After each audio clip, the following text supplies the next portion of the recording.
வழங்கப்பட வேண்டும். இந்த திண்டுக்கல் மாவட்டத்திலே வன்னிய கிறிஸ்துவ மக்கள் எத்தனை பேர் இருக்கிறார்கள் என்பதை இந்த நேரத்திலே நான் உங்களிடத்திலே சுட்டிக்காட்ட கடமைப்பட்டிருக்கின்றேன். ஏறக்குறைய 120க்கு மேற்பட்ட கிராமங்களிலே வன்னிய கிறிஸ்துவ மக்கள் 1,40,000க்கு மேலே இருக்கின்றார்கள். தமிழ்நாட்டிலே வேறு எந்த இடத்திலும் சிங்கிள் மெஜாரிட்டி கம்யூனிட்டி சொல்லக்கூடிய ஒரு மிகப்பெரிய சமுதாயம் வேறு எங்குமே இருந்ததில்லை. தமிழ்நாட்டிலே தருமபுரியிலிருந்து கடலூர் மாவட்டம், திருவண்ணாமலை மாவட்டம், கள்ளக்குறிச்சி மாவட்டம், விழுப்புரம் மாவட்டம், பண்ருட்டி, கடலூர் மாவட்டம், அரியலூர் மாவட்டம், தஞ்சாவூர் மாவட்டம், திண்டுக்கல் மாவட்டம், மதுரை மாவட்டம் என ஆங்காங்கே வன்னிய கிறிஸ்தவ மக்கள் நிரம்பி வாழ்கின்றார்கள். ஏறக்குறைய 20 லட்சத்துக்கு மேற்பட்ட வன்னிய கிறிஸ்தவர்கள் இருக்கின்றார்கள். உடனே சொல்லலாம், ஏப்பா போய் பேசுறேன்னு. ஆனா சாதிவாரி கணக்கெடுப்பை நடந்து சொல்கின்ற நாம் இதற்காகத்தான் நடந்து சொல்கின்றோம். சாதிவாரி கணக்கெடுப்பு நடத்தப்படும் பொழுது இன்று வன்னிய கிறிஸ்தவர்களுடைய மக்கள் தொகை தெரியும். திண்டுக்கல் மாவட்டத்திலே ஏறக்குறைய 1,60,000 வன்னிய கிறிஸ்தவ மக்கள் வாழ்கின்றார்கள். ஆனால் இங்கே நிலைமை என்ன?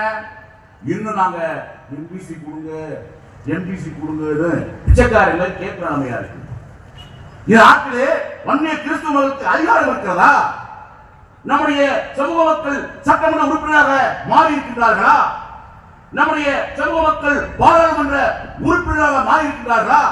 நம்முடைய சமூக மக்கள் ஒரு வார்டு உறுப்பினராக, ஒரு பஞ்சாயத்து தலைவராக, ஒரு ஊராட்சி கமிஷனராக, ஒரு மாவட்ட கமிஷனராக இருக்கிறார்கள்? நிச்சயமாக இல்லை. ஏறக்குறைய இந்தியா சுதந்திரம் அடைந்து 75 ஆண்டுகள் முடிந்துவிட்டன.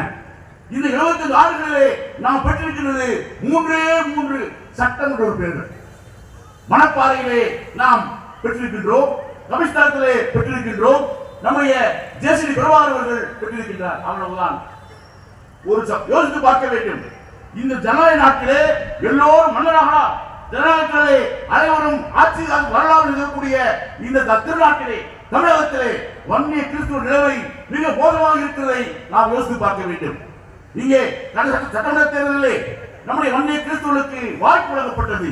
ஆனால் அந்த வாய்ப்பை நாம் சரியாக பயன்படுத்தினோமா? யோசித்து பார்க்க வேண்டும்.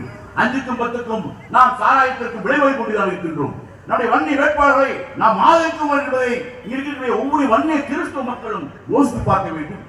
இன்னும் கூட நாம் பல்வேறு திண்டுக்கல் மாவட்டத்திலே, திண்டுக்கல் மாவட்டத்தில் இருக்கக்கூடிய பேரூராட்சிகள் மொத்தம் 14 பேரூராட்சிகள் இருக்கின்றன. ஆனால் அம்மநாயக்கர் பேரூராட்சி, அகரம் பேரூராட்சி, இப்படி பல்வேறு பேரூராட்சிகளிலே நாம் பொறுப்பு வைக்க முடியும். ஆனால் அதற்கு இந்த அரசியல் கட்சிகளும் நமக்கு வாய்ப்பு வழங்குவதில்லை.